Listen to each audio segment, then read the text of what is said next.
So I've got a 1.4 Chev utility bucky. I had this issue where it would go into a limp mode, engine light would come on, you could only rev to about 2,500 to 3,000 revs, or sometimes there was no rev at all.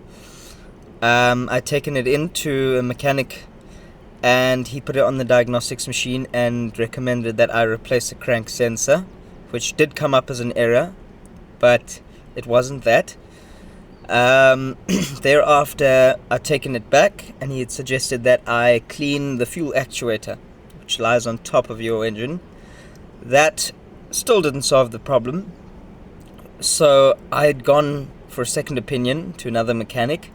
That mechanic advised me that he would put it on the diagnostics machine, and when he linked it to his computer, it came up and said that the throttle body was faulty. So we had battled to find one. Must be honest, I'd gone to Goldwagon. Master Parts didn't have stock of it. So the 1.4 2015 model has a 1.8 throttle body. They're both the same. The 1.4 and the 1.8 are actually the same throttle body. Very important when you're changing it to make sure the pins are exactly the same, otherwise you're wasting your time. So I changed that and no problem.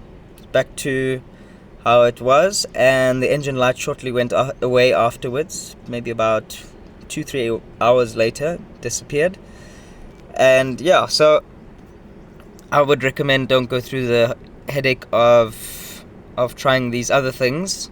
Rather first, if not, have it cleaned, because they do get dirty. My van's sitting at around 197,000 Ks.